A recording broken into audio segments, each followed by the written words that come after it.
Saat hening sejenak untuk kita, nanti kemudian begitu on, saya akan membuka dengan kata pengantar untuk kita semua. Sekarang kita hening dulu sejenak semua.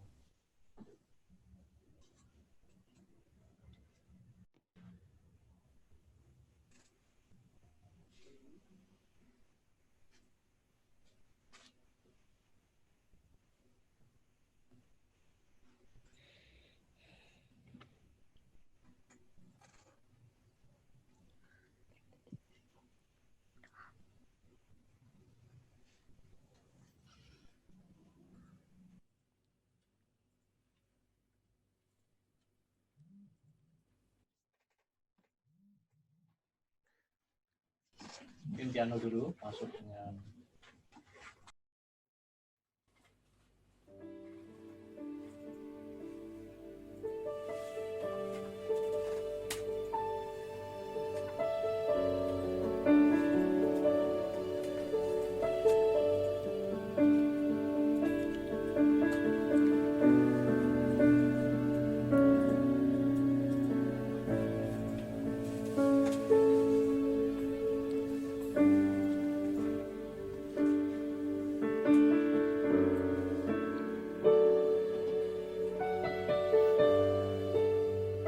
hari ini kita berkumpul semua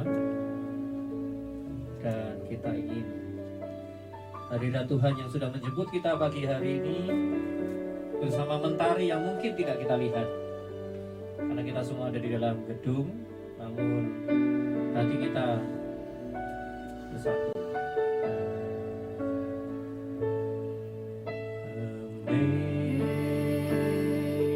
Amazing grace, how sweet the sound that saved a wretch like me.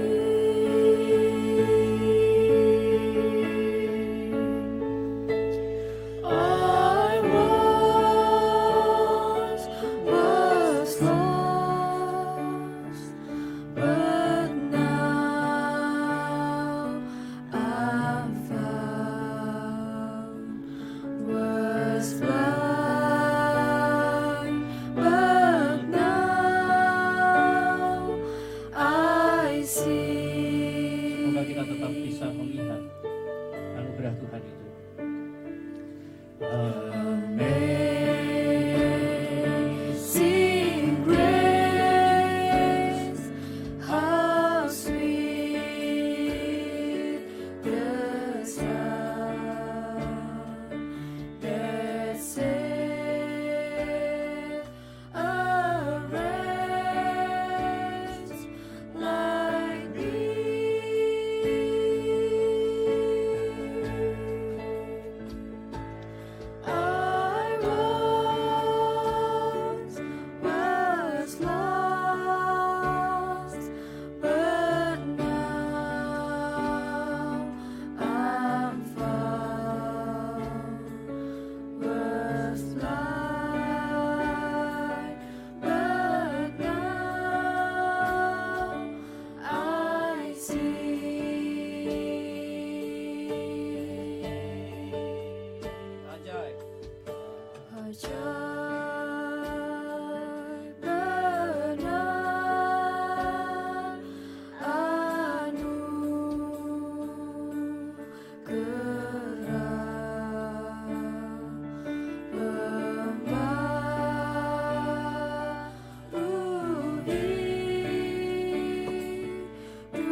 bijak benar. Dalam hati mari kita menyanyi.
Hanya melalui pertolongannya saja kita semua ada hari ini.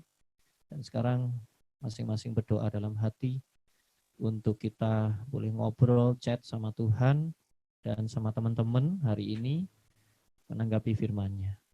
Masing-masing berdoa mohon pencurahan Roh Kudus dan pimpinannya.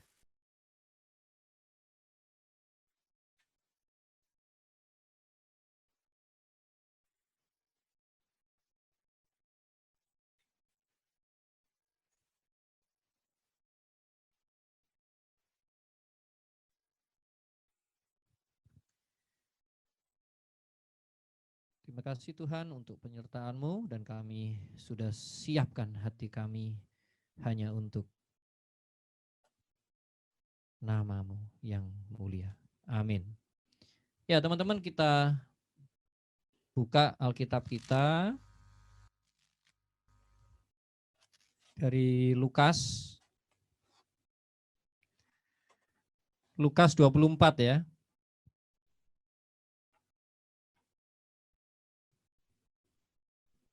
Lukas 24 ayatnya yang 13 sampai dengan 35.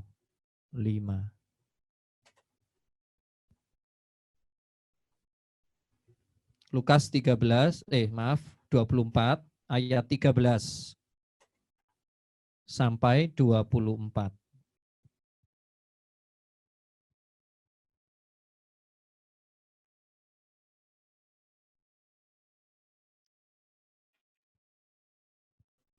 Ya.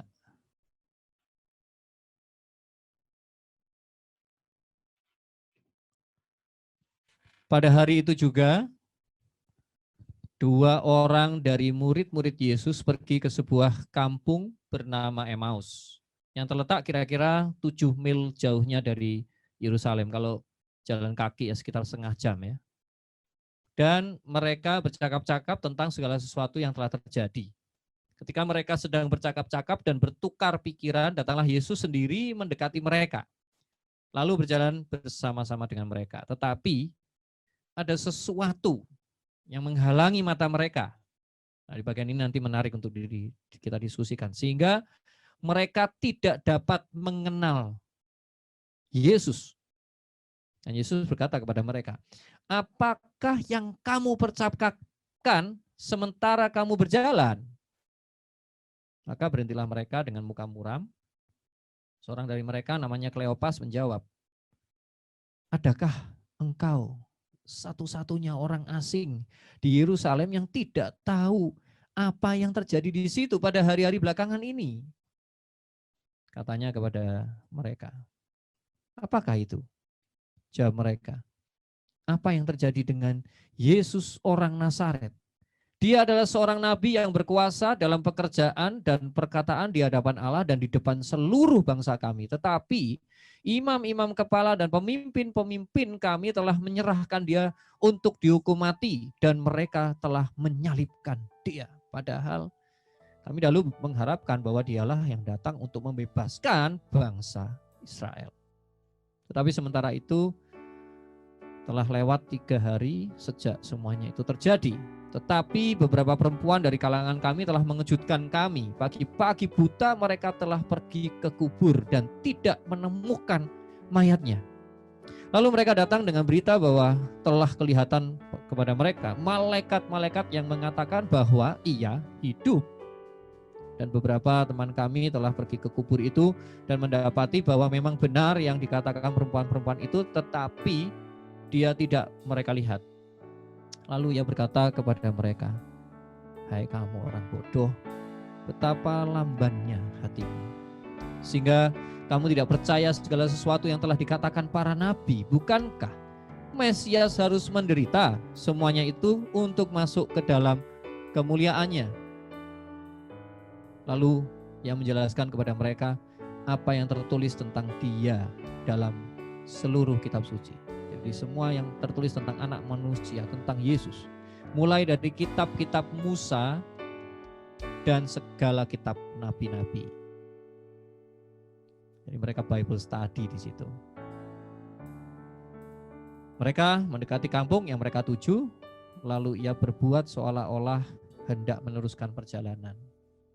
Tapi mereka sangat mendesak Yesus. Katanya, tinggallah bersama-sama dengan kami sebab hari telah menjelang malam dan matahari hampir terbenam. Lalu masuklah ia untuk tinggal bersama-sama dengan mereka. Waktu ia duduk makan dengan mereka, ia mengambil roti, mengucap berkat, lalu memecah-mecahkannya dan memberikannya kepada mereka. Ketika itu terbukalah mata mereka dan mereka pun mengenal. Nah, ini bagian yang paling menarik gitu ya.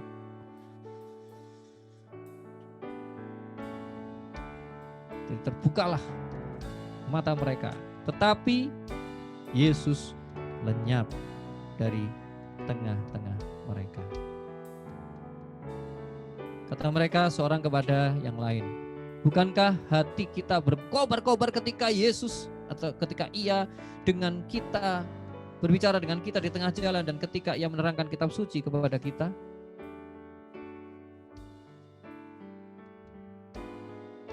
Lalu bangunlah mereka dan terus kembali ke Yerusalem.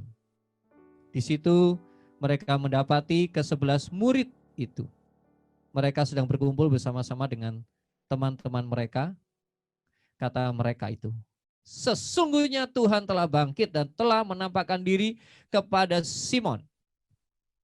Lalu kedua orang itu menceritakan apa yang terjadi di tengah jalan dan bagaimana mereka mengenal dia pada waktu ia memecah-mecah roti. Ya, jadi luar biasa sekali ya. Saya minta nanti teman-teman boleh komen, boleh respon, boleh apapun terkait dengan apa yang terjadi. Jadi sebenarnya kita juga bingung juga ya. Ada tafsiran itu yang mengatakan gini. Tapi bagi saya ini hanya sebuah kemungkinan kecil. Mengapa? Karena dikatakan kan itu matahari mau terbenam. Kemungkinan Yesus berdiri dalam posisi yang membelakangi matahari sehingga apa istilahnya backlight gitu ya. Kalau orang foto kan ada backlight ya. Jadi wah saking terangnya matahari di sunset itu kemudian membuat wajah Yesus dan sebagainya nggak dikenali. Tapi bagi saya ini nggak terlalu mantap buat saya. Kenapa? Karena dikatakan bahwa Yesus setelah itu kan berjalan bersama dengan mereka, bahkan masuk ke rumah. Dan bukan hanya itu, ya saya aja kalau di telepon aja, yang telepon siapa kalau saya benar-benar kenal loh ya, kan saya juga bisa mengidentifikasi sebetulnya. Artinya dari suara, dari gestur dan sebagainya. Jadi ini tentu kita bertanya-tanya kenapa sebetulnya. Nah mungkin beberapa teman-teman ada yang bisa nggak untuk merespon ini? Kira-kira penyebabnya apa ya? Kenapa kok Yesus nggak dikenali gitu? Silakan. Rame-rame juga nggak apa-apa jawabnya. Buka aja, yang mau jawab buka, tutup lagi. Yuk, monggo.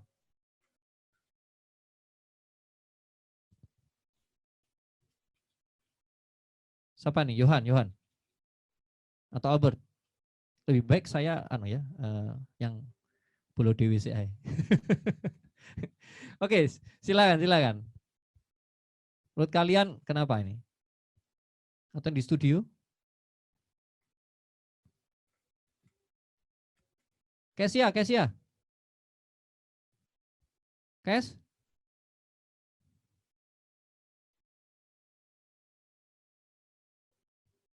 Dengar nggak sih suara saya ya? Pak, kadang nggak ada yang jawab, yang nggak di studio boleh jawab nggak Pak?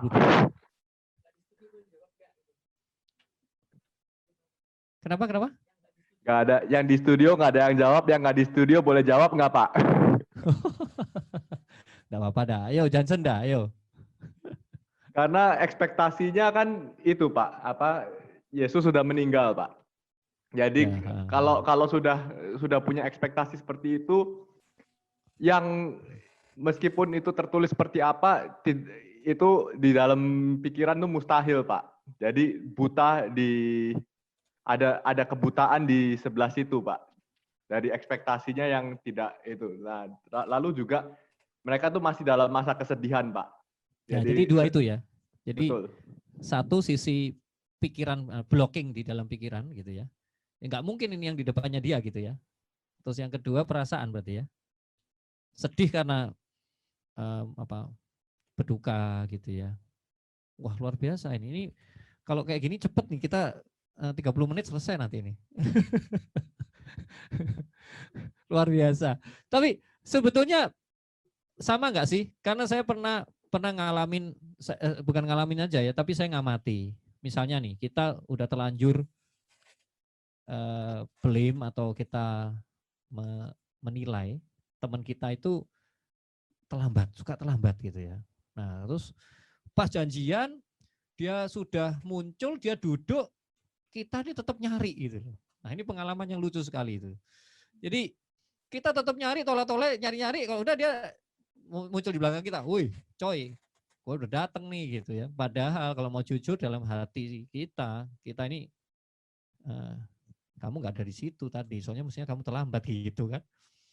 Nah ini kan salah satu kejadian-kejadian lucu, kecil ya, yang nyata, padahal udah kelihatan makhluknya di depan gitu ya. Nah, cuman yang membuat saya sulit dan kita sulit untuk memahami blocking mind itu menurut saya karena kalau kejadian yang saya contohkan kan orang itu mungkin belum ngomong ya, belum komunikasi ya. Apalagi bayangin nih ya, bahas seluruh hal di mana Yesus anak manusia itu muncul di kitab-kitab Musa dan kitab nabi-nabi. Berarti kan sebetulnya Yesus sudah berusaha menerobos masuk ke pikiran mereka. Lewat situ dia nerobos sebetulnya. Berusaha mengakses supaya mereka remember, mereka mengingat bahwa iya ini ada tanda-tandanya. Oh kayak gini. Dan mestinya semua nubuatan itulah yang dibaca. Tapi ternyata itu nggak cukup. Mereka tetap nggak ngerti. Nah, jadi kemungkinan yang kedua, menurut Johnson tadi betul. Jadi sudah pikirannya sudah agak blocking, perasaannya juga blocking. Dan beberapa kejadian ada anak-anak yang sedih ya, karena dia sudah nemeni mamahnya atau papahnya gitu ya selama mama papanya sakit, ada di rumah sakit, salah satulah mama lah gitu ya. Mama sakit, tapi mamanya selesai pas sudah seger nanya gitu, kamu selama ini di mana gitu kan. Waduh. Jadi anaknya merasa, aduh, lah aku kemarin sudah nyuapin apa ini nggak dianggap ini, terus sedih. Tapi itu sesuatu nyata yang terjadi gitu, yang terjadi ya. Nah, makanya saya percaya memang artinya ini sangat mungkin. Tapi Yesus nggak berhenti sampai situ. Yesus masih terobos masuk, dia sudah nyentuh ke akal, dia masih lakukan yang terkait sama afeksi ya. Kalau tadi kognitif, ini afeksi. Dia masuk dari kasih sayang. Kasih sayang yang dia nyatakan melalui meja di mana dia memecah-mecah roti dan sebagainya itu. Nah, itu sudah lengkap dan benar mereka langsung mereaksi begitu ya. Wah, ini Yesus gitu. Bayangan saya dia langsung dan mereka langsung tersentuh dan mereka langsung terharu dan sebagainya ya. Saya nggak tahu peluk-pelukan apa enggak gitu ya, karena tidak diceritakan. Jadi rupanya hal semacam ini mungkin aja secara sehari-hari kita pahami, kita temukan gitu ya. Nah, bayangin ya, orang yang hidup sama Yesus baru 3 tahun, kira-kira ya kurang lebih. Kita, saya nggak tahu, kita ini sejak kapan betul-betul mengalami Tuhan. Saya nggak tahu. Jadi artinya kalian itu experience God dalam dirimu itu sudah berapa lama. Nah, artinya gini, kita ini masih punya perjalanan yang entah berapa lama. Seperti tadi, kalau kita lihat Yesus, kita lihat Tuhan, kita baru hanya sampai separuh dari proses itu atau seperempat dari proses itu. Kita akan kehilangan dari fokus keseluruhan yang sebenarnya Tuhan ingin create, Tuhan ingin ciptakan untuk betul-betul menyatakan semuanya untuk kita masing-masing. Itu ini refleksinya gitu ya, refleksi yang keluar. Kenapa sih murid-murid itu kok bisa nggak ngenali gitu? Selain alasan logis atau alasan yang tadi kita sempat bahas. Nah, jadi wajar apalagi ketika dia misconception. Jadi pikiran mereka mengarah kepada bahwa Mesias itu adalah terkait sama kemenangan dan sebagainya, victory, bukan penderitaan, bukan kematian, bukan yang begitu. Itu lebih mempersulit lagi mereka untuk mengenali, ya, dan mereka kecewa, mereka down. Oke, nah hari ini adalah hari yang istimewa. Nah,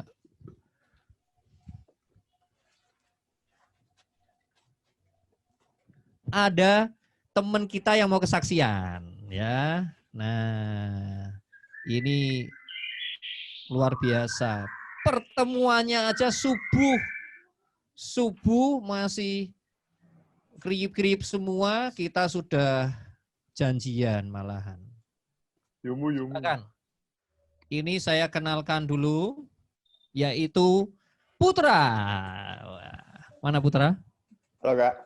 Nah, ini Putra ya. Putra ini adalah lulusan psikologi dari Maranatha Bandung. Jauh juga lu dari Malang ke Bandung ya. Terus lanjut S2 di ini jarang ini. Ini bisa melawan apa aja ya? Manajemen pertahanan. Pertahanan Sentul, Universitas Pertahanan Sentul. Pertahanan kayak apa ya ini? Ya, menahan apa ini? Macam-macam Kak. Menahan macam-macam. Menahan macam-macam. Terutama ini terkait sama sekuritas ya? Iya, negara betul. Gitu ya? Defense, pertahanan negara, Defensif, sama ya? keamanan. Oh, ini loh. Mm-mm. Ini ada teman-teman kita yang seneng kalau ada orang kerja. Ini setahu saya ngeramu apa? Bom. Ngeramu Ya, bom kayak ya betul. apa aja. Betul Kak, jadi Betul ya?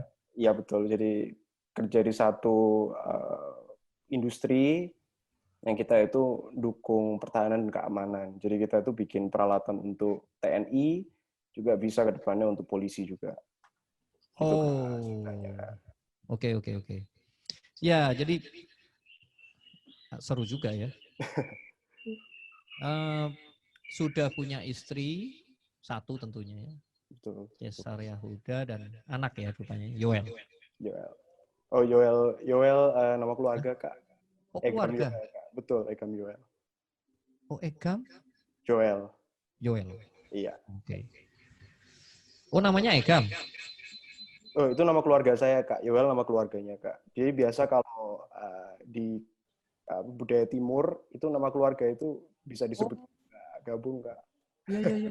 Oke. Sorry. Belum punya anak ya? Belum, Kak. Sudah menunggu, Kak. Ya, nanti kita doakan rame-rame. Kerja di Sari Bahari PT, penjamin. Sebagai penjamin kualitas gitu ya. Terus GM. Iya. Dari 2017 sampai sekarang. Betul, Kak. Umur berapa ya? Wajah masih kelihatan muda ya padahal. Ya, tahun ini 29, Kak. Tahun ini. Oke.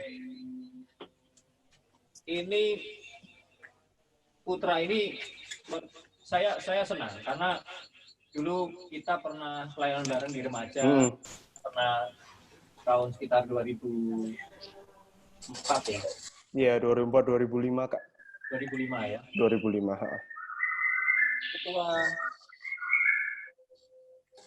Ketua pemuda, ketua remaja ya? Enggak, Kak. Oh, enggak loh. Enggak, Kak. Karena saya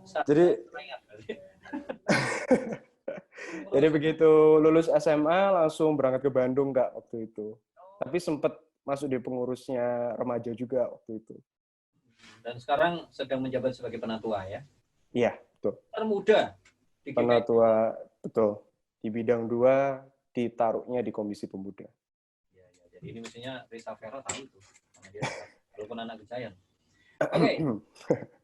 Nah, saya mau nanya ini ya. Jadi dalam kehidupan ini kan kita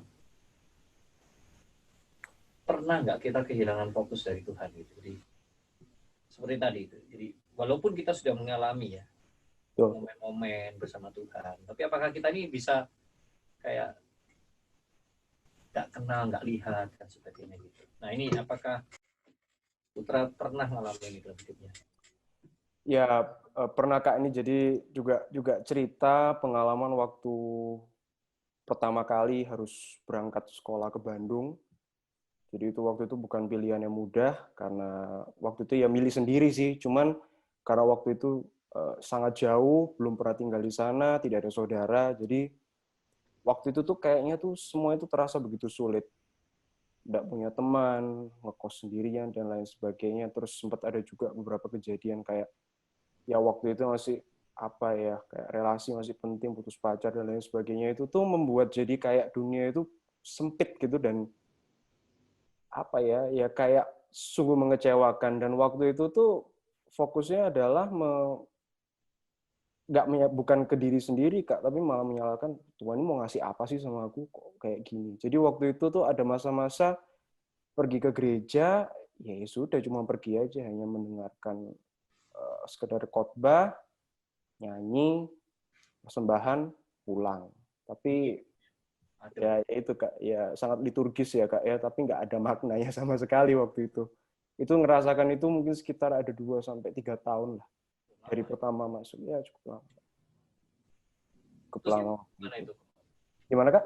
Kok bisa hanya 2 tahun, maksudnya 2 tahun, 3 tahun lama ya, tapi how can it stop gitu? Maksudnya ya waktu itu kan memang secara pribadi itu terus mempertanyakan. Jadi waktu itu juga, ya ini buat teman-teman yang kuliah psikologi, ya harus siap sama perbedaan-perbedaan. Jadi misalnya, karena di psikologi ada saat-saatnya kita itu juga mempertanyakan, kalau misalnya manusia itu bisa semuanya, terus buat apa ada Tuhan? Pernah, ini secara pribadi pernah ada masa-masa seperti itu, dan itu berlangsung nggak sebentar gitu loh. Cuman yang menarik itu kejadian tahun 2012, Kak, itu titik baliknya. Jadi Waktu itu ceritanya liburan nih, main ke Bromo. Cuman waktu itu nyetir sendiri dan Ini orang Bromo, iya orang Bromo naik Bromo gitu Kak. Jadi dari sinkron Bromo, gitu ya. hidup Bromo gitu. Iya. Jadi masih masih ingat sekali waktu itu jemput kakak kelas yang dari Bandung. Terus kita main ke Bromo, Kak. Ya, di sana ke padang pasir dan lain sebagainya, ya standar turis lah ya. Main tapi nyetir sendiri. Nah, cuman yang ingat sekali itu waktu siang, itu masih ingat sekitar pukul 12:30 kita turun. Dan sebetulnya di pagi itu tuh papa saya udah nanya, kamu ngerti nggak sih cara pakai sistem penggerak rodanya mobil 4x4? Waktu itu bawa Jeep kebetulan. Iya, dan jawabnya dengan tenang, ngerti. Padahal saya nggak ngerti. Kemero jadinya, kalau kayak orang sini itu kemero, mayak, gaya tok kayak gitu, naik, turun. Padahal saya bawa 3 temen waktu itu. 12:30 saya turun, ketemu sama temen, dia bilang remmu bawa gosong. Kita jalan turun terus. Dan 2:30, ya itulah, remnya blong. Mobil meluncur kencang, terus kebalik. Dan waktu hari itu tuh, waktu mobil itu terbalik, itu cuma beberapa detik kejadiannya, dan ya yang ngeri lah waktu itu. Jadi kami berempat tuh terbalik, mobilnya hancur, dan ajaibnya kami selamat semua. Dan nggak ada yang terluka, padahal waktu ada satu orang yang pertama ngelihat itu, saya masih ingat petani, Kak. Naik motor, lagi naik, terus kami keluar dari mobil. Terus bapaknya itu bilang, Pak, tolong Pak. Dia cuma bilang, innalillahi wa inna ilaihi raji'un. Katanya kayak gitu. Jadi kira kami udah mati. Keluar dari mobil itu. Jadi, ya itu second life. Dan bener-bener waktu sebelum nabrak, sebelum terbalik itu, kepala itu udah kayak, bayangin besok tuh udah masuk radar Malang, ada mobil jatuh kebalik, terus 4 orang mati. Jadi udah kayak bikin cerita sendiri gitu. Tapi memang waktu kita keluar mobil itu nggak percaya gitu, kita mobil itu udah hancur, terus kita berempat itu cuma bengong. Ya kebetulan kita berempat anak Tuhan, dan hari itu benar-benar merubah kami berempat hari itu. Dan kalian tetap stay in touch ya. Stay in touch, Kak. Jadi kami bikin klub, Kak. Namanya teman hampir mati bersama, Kak, kita sebutnya. Sampai segitunya. Karena kalau ketemu ya ceritanya tentang itu lagi, Kak. Kita bisa ya selamat waktu itu ya. Kalau bisa aja hari itu kita mati dan lain sebagainya. Ya itulah cerita pengalaman titik balik saya kayak gitu. Berarti ini Amazing Grace tadi yang kita nyanyiin ini happening ya? Happening, Kak. 2 tahun, 3 tahun ya. Dan pulang dari lulus dari Bandung, apa ini? Gimana, Kak? Kegiatan apa yang mulai? Ya, waktu selesai dari Bandung, ya itu juga sempat ada proses juga, karena apakah memutuskan mau kerja di mana. Waktu itu ini memang perusahaan Saribari, perusahaan keluarga gitu. Jadi papa saya yang merintis, dan saya waktu itu pertama kali saya ditawarin kerja, saya nolak mentah-mentah. Saya nggak mau. Saya pingin kerja di tempat lain, nggak tahu kayak jadi personalia atau jadi apa. Pokoknya nggak di Saribari. Tapi ternyata sebelum pulang, saya tahu-tahu muncul nggak tahu dari mana. Ini juga pilihan ya, Kak, ya, waktu itu dengan berdoa dan lain sebagainya, kalau saya memang harus pulang. Jadi saya pulang ke Malang, saya gabung sama papa saya pertama kali ditaruh di staf personalia, karena sesuai sama ilmunya waktu itu psikologi. Gitu, Kak, cerita pertamanya. Fase satunya kayak gitu. Yang ngedrive Putra terus sampai akhirnya punya kerinduan pelayanan, dan bidangnya apa nih? Pemuda berarti ya? Pemuda, Kak. Pemuda ya, sampai hari ini ya. Ini berarti penghubung pemuda ya? Iya. Jadi mohon anak-anak Bromo yang belum merasa terhubung bisa kontak dengan Pak Putra. Oke. Nah, jadi thank you banget apa yang barusan kita witness, kita lihat bahwa memang Tuhan itu tidak akan diam. Tuhan nggak akan membiarkan seseorang itu sampai nggak bisa ngelihat dia lagi. Gitu. Nah, teman-teman mungkin bisa saya buat semacam ringkasan ya, bahwa ternyata kita ini bisa nggak sih ngerasain bahwa hidup bersama Tuhan ini sebuah kebutuhan yang sudah absolut gitu, yang membuat kita ini akhirnya akan terus menggali, terus nggak ingin terputus gitu ya. Dan fellowship ini, kebersamaan kita ini juga sangat memberikan topangan juga untuk kita. Karena gini teman-teman, ada saatnya di dunia ini, saya tidak berharap ini terjadi ya, tapi ada kalanya nanti hidup kita ini betul-betul nggak bisa akses apa-apa. Sekarang masih ada internet. Teman-teman bisa bayangin nggak nanti kalau udah nggak ada internet, masih mesti physical distancing, apa yang ada sama kamu? Gadget tuh nggak bisa dicas, gitu. Terus apa yang akan kita akses? Apakah teman-teman nanti masih punya itu lembaran-lembaran sobekan Alkitab atau apa, atau ayat-ayat Alkitab yang masih kita ingat di saat itu? Mungkin kita bersujud sendiri di situ, kita menangis sendiri di situ, atau kita bersukacita sendiri di situ.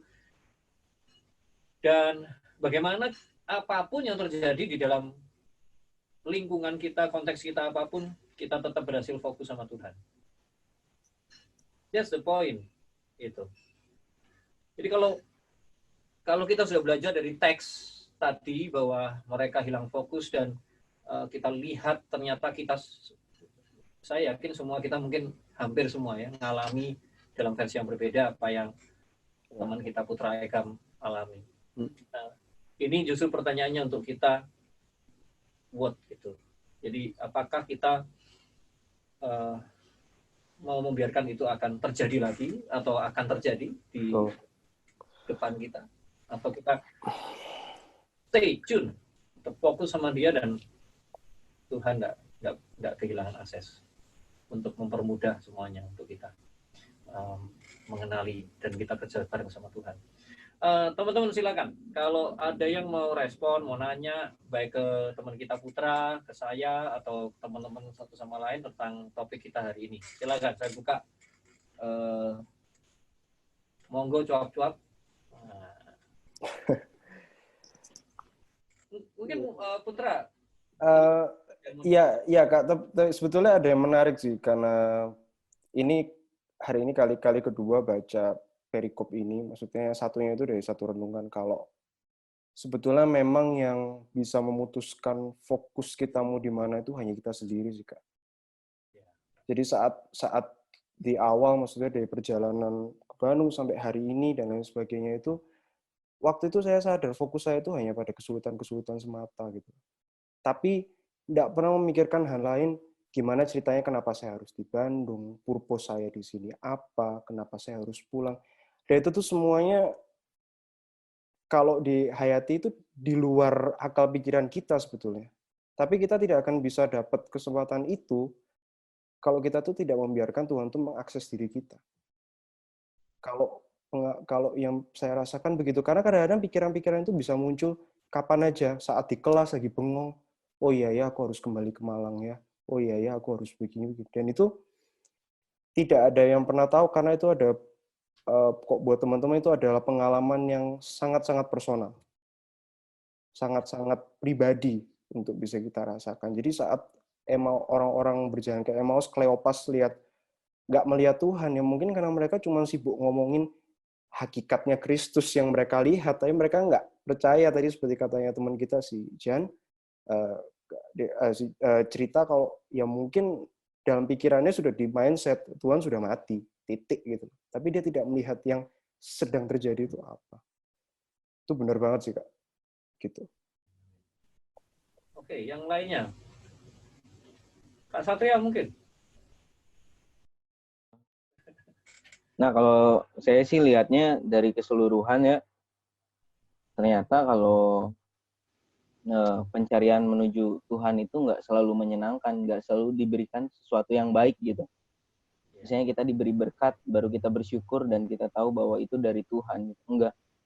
Tetapi dari sesuatu yang menyakitkan, kita tahu bahwa itu pekerjaan Tuhan dan kita mungkin makin sadar kalau misalnya kita tahu masih ada Tuhan kok.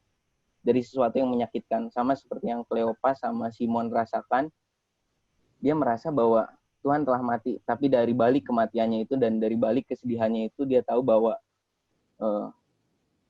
ada sesuatu yang bisa mengubah dia. Jadi mungkin dari sesuatu yang menyakitkan itu bisa membuat kita berubah. Nggak selalu sesuatu yang bagus dan yang membuat kita bahagia. Itu aja. Ya. Thank you ya, Bro. Ada lagi yang mau respon, mau tanya, mau apa gitu? Dua mungkin? Dua lagi? Apa ya? Mesti mendeliin ini satu-satu.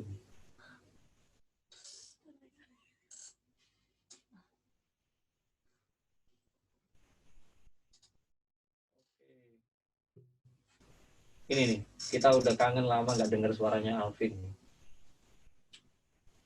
Alvin? Alvin? Sidoarjo? Mana? Tuh. Gimana, Alvin? Ini, terawangannya mantap nih.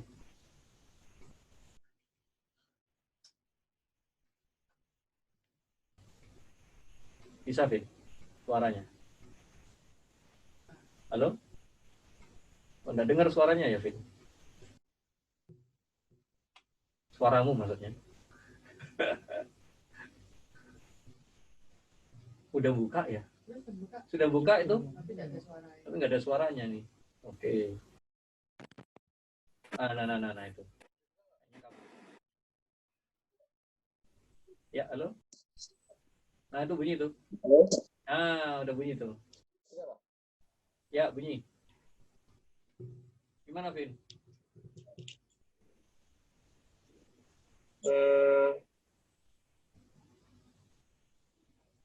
Apa ya, kalau mungkin dari cerita ini mungkin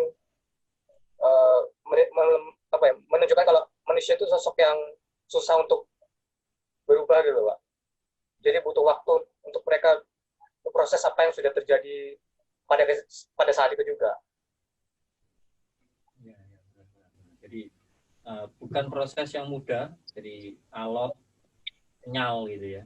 Nggak. Ya. Kita di turn gitu aja ya sama Tuhan gitu. Tuhan sampai mesti lakukan sesuatu yang lebih gitu ya. Kira-kira gitu ya. Thank you, Bro. Suara cewek deh. Apa nih? Apa ya enaknya? Ayo. Mengajukan diri aja. Langsung tutup semua. Suara cewek, Victor, Pak, Victor Alexander. Emang Victor cowok, cewek. Iya kalau di Lona atau Victoria, nah itu cewek, coy. Sehat ya Mulon. Dilon, Pak. Dilon kan cewek, Pak. Apa Tor? Ribut kita, Tor. Dilon punya pikiran yang mantap, Pak. Oke, cewek siapa ya? Ini ada, Yosi. Oh, mamanya Dilon, Pak. Hah? Mulai itu Victor nih. Tapi seneng ya, seger ada Victor ya. Iya, kayak es krim kali. Tor, masih positif apa negatif? Masih belum negatif, Bang. Ya, gak apa-apa lah. Kan seneng kalau ada yang komen-komen kayak gitu. Siapa ini enaknya? Yosi atau teman kita Regina atau tadi siapa? Natasha. Atau siapa nih? Rahel. Set tutup semua langsung cik. Hah? Apa? Bu Irma. Tahu dia Bu Irma. Ngawur. Jangan sebut nama istri saya ya. Oke. Yo. Hajar, Pak. Siapa nih? Opinion lah. Kasih closing statement pendek-pendek gitu ya untuk kita semua hari ini. Kak Vera. Oke. Kok cowok lagi suaranya? Mana gue minta cewek, keluar cowok. Minta berkat, Man. Oh ya minta Tuh kan, Victor cewek, Pak. Tenang toh, nanti kamu tak kasih berkat private ya. Oke, habis ini aku tak kasih dah chat private. Kamu lain berkat kan public gitu, enggak kamu private. Oke, siapa yang mau? Sabar ya, ini kamu hawa mau bicara.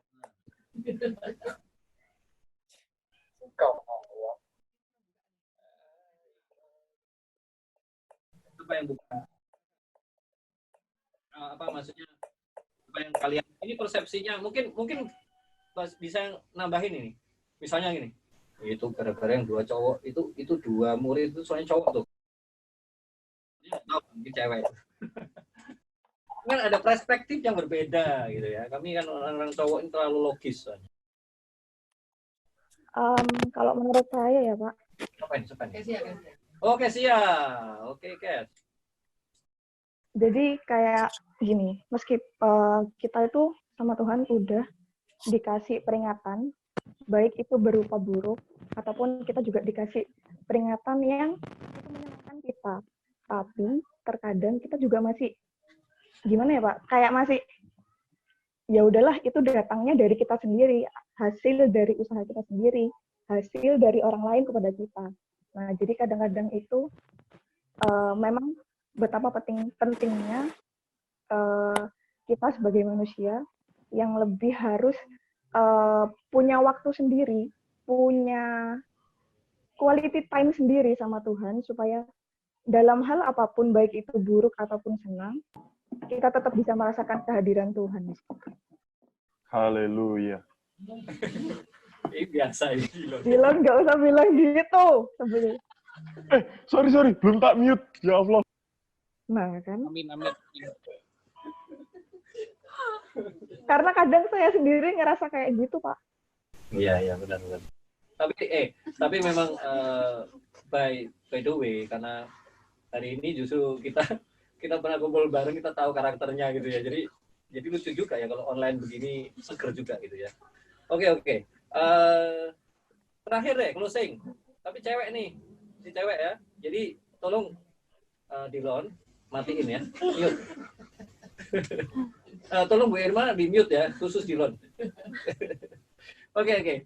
Jangan kasihan. Dilona, silakan Dilona. Oh, udah. Oke, silakan teman-teman closing, yang mau kasih closing untuk kita, satu kata bijaksana gitu ya.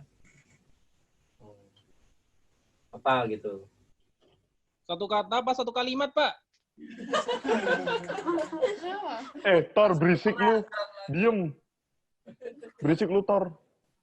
Enggak. Kalau Victor mintanya bahasa Ibrani dia. Nggak bisa dia bahasa Indonesia sekarang ada. Bahasa roh, Pak. Bahasa roh kalau Victor, Pak. Victor. Udah sekolah dulu, Tor. Victor. Imam agungnya Yahudi, Pak. Alexander. Oh iya. Ya, benar. Nih. Oke. Berhubung belum ada yang ngomong, atau siapa ya? Cewek siapa ya? Vera mungkin. Vera, Yosi, siapa ya? Sisil mungkin? Puput. Kayaknya Yosi itu biasanya pikirannya jalan terus gitu. Itu kelihatan tuh dari wajahnya tuh. Kan? Matiin. Mentang-mentang kalau online bisa matiin ya. Kalau saya harus matiin kan lucu ya. Ya silakan yuk. Apa ya? Bikin closing. Ya tadi sih sudah disebutin sih sama teman-teman semua. Jadi yang pertama sih bahwa pertemuan dengan Tuhan itu kadangkala perjumpaan ya. Jadi seseorang tuh dari yang awalnya masih belum percaya, masih ragu-ragu, kemudian menjadi yakin akan imannya itu bisa dialami melalui sebuah kejadian yang memang life changing gitu, kejadian yang bisa jadi traumatik, menyedihkan gitu. Kemudian ada kalanya memang yang kedua itu kita tidak bisa melihat atau mendengar apa yang sebenarnya Tuhan inginkan dari kita. Kita tidak melihat Tuhan karena kita itu terlalu fokus dengan apa yang di pikiran kita sendiri. Kalau anak sekarang sebutnya anxiety, insecure, overthinking, yang gitu-gitu. Jadi itu semua yang jadi penghalang bagi kita untuk melihat apa sih sebenarnya kehendak Tuhan dalam hidup kita.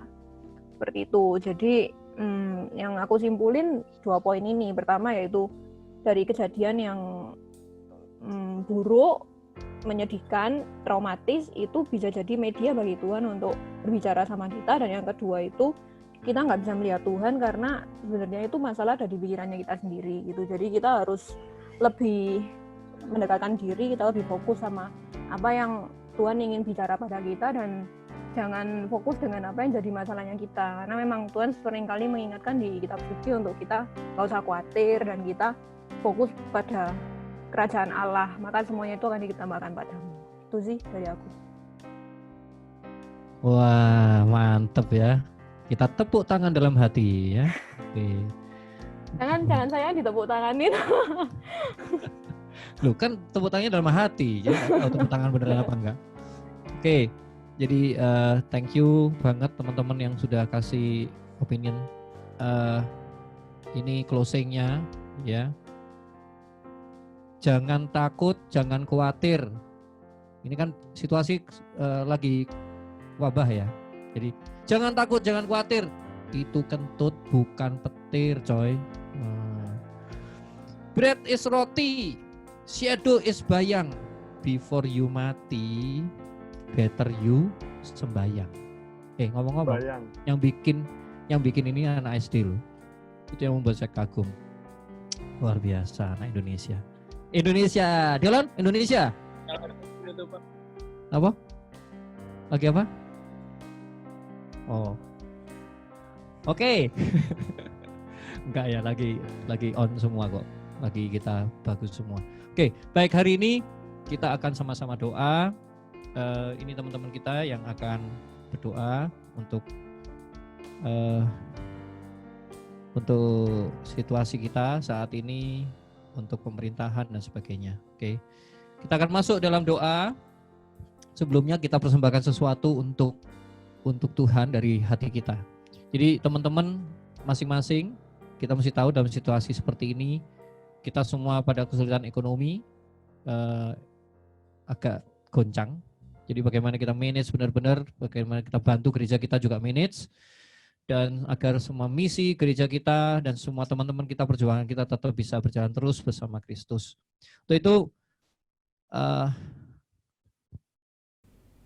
kita akan doa masing-masing pribadi, arahkan pada Tuhan. Nanti setelah doa persembahan masing-masing, kemudian saya minta teman-teman yang sudah dibagi untuk berdoa, saya minta langsung aja masuk. Jadi dia pertama dari Andre, lalu ke Yohan, kemudian ke Grace. Ya. Yuk kita masing-masing menaikkan doa pribadi kita sebagai persembahan kepada Tuhan kita.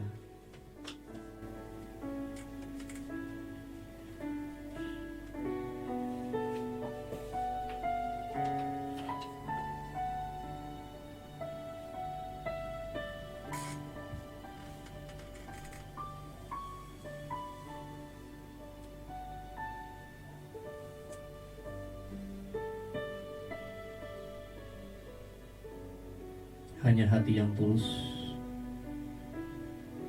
hanya hati yang murni, hanya hati yang terus berusaha untuk fokus, maka Tuhan tak pernah sulit untuk muncul, menyatakan kebangkitannya, bahwa dia hidup, dia ada, dia bersandingan dengan kita, dia berjalan bersama kita, dia tidak memecahkan masalah kita begitu saja. namun Dia menopang kita, mendukung kita untuk memecahkan masalah, setiap masalah yang ada di depan kita. Inilah persembahan kami, yaitu kesungguh-sungguhan kami. Terima kasih, ya Yesus.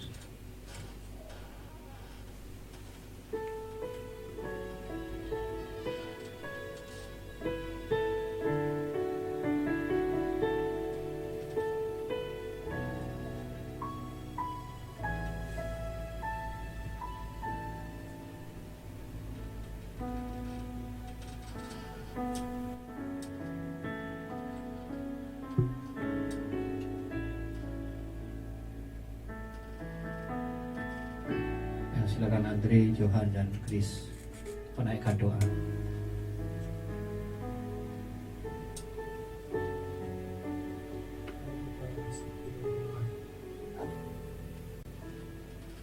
Bapa yang baik ya Tuhan,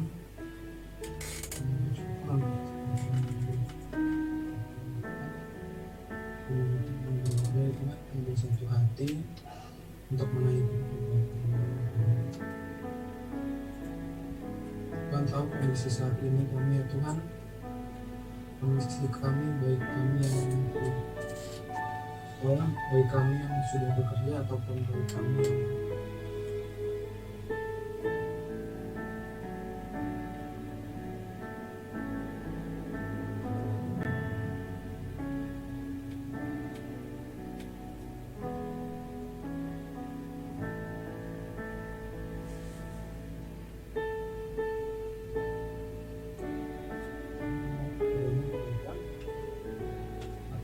apa yang mengalami ini, menghinggapi dalam yang terkait ini, emosi yang mengalami, kita melakukan ini bahwa Engkau yang selalu menyertai. Apapun masalah yang saat ini kami alami ya Tuhan, dan di tengah situasi COVID-19 ini, kami hanya berharap hanya padamu ya Bapa. Dan kami juga ingin ya Tuhan menjadi pribadi yang tidak hanya memohon kepadamu, tidak hanya meminta berkat, tidak hanya mengharapkan banyak hal, tapi kami berdoa pada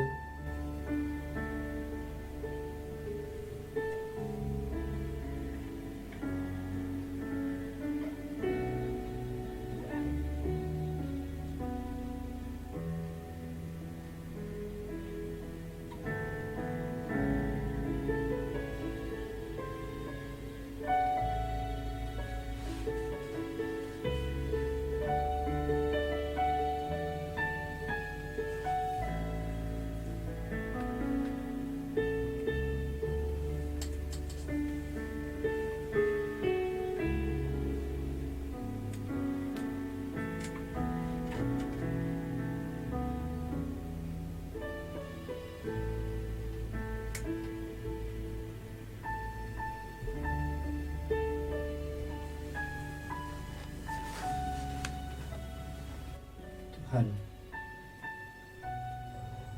hari-hari ini adalah teman-teman kami Muslim sedang menjalankan dan menunaikan ibadah puasa mereka. Biarlah melalui ini mereka juga merasakan apa yang kami rasakan, kedamaian, kehadiran-Mu, dan biarlah mereka juga boleh menemukan sesuatu yang penting di tengah kehidupan yang belum menentu ini. Terima kasih ya Yesus. Nah, setiap doa kami, setiap pergumulan kami, kiranya Tuhan memberkati, Tuhan berdiri atas segala kehidupan ini, menegakkan apa yang bengkok, memulihkan mereka yang terluka. Terima kasih, dan kami pun siap sebagai muda-mudimu untuk berperan di dalamnya. Di dalam Tuhan kami. Amin. Takutkan hari esok, namun langkahku tegak, bukan suryaku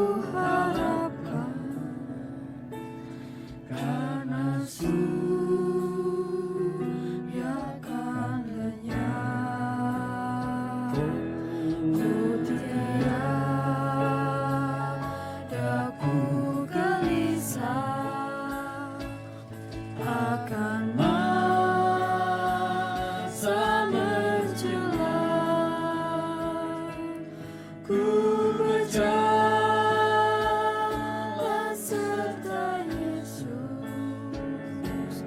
maka hatiku tenang. Banyak hal tak ku pahami dalam masa menjelang, tapi terang bagiku ini tangan Tuhan yang pegang. Kita ulang dari depan ya. Aku tahu kan hari esok, namunlah bisakah kita tetap tegak? Yang bisa berdiri semua. Dan di rumah-rumah silakan. Yang memungkinkan untuk berdiri. Yang lenyap. Oh, tiada ku gelisah. Oh, tiada ku gelisah Akan masa datang menjelang. Ku berjalan serta Yesus, maka hatiku tenang. Serta Yesus,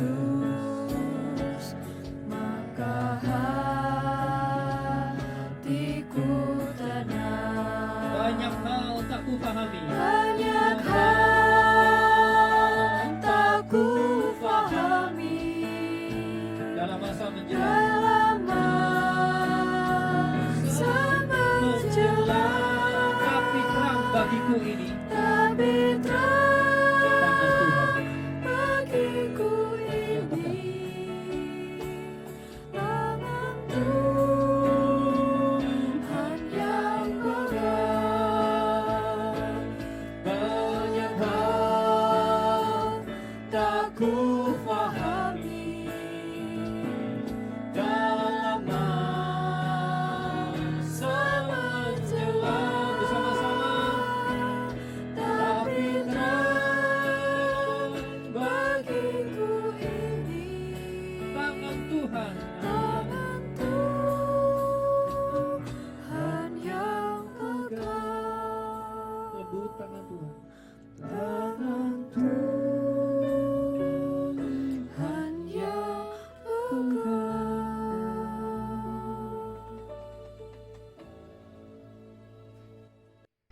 Mari kita tetap selalu berusaha agar seluruh perhatian kita, hati kita, pikiran kita, seluruh keberadaan kita hanya mengarah kepada satu hal dan satu sosok, yaitu Tuhan dan kerajaannya.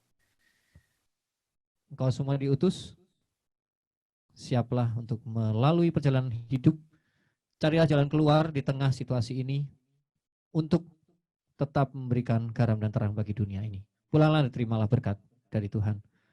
Allah, sumber pengharapan dan kehidupan.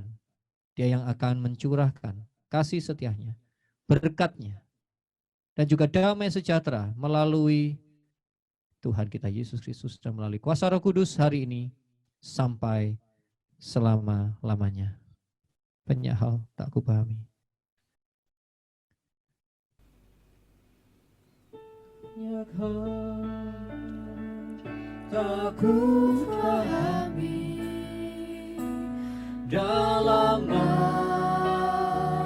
masa menjelang, tapi terang bagiku kini tangan Tuhan yang pegang. Tangan Tuhan yang pegang.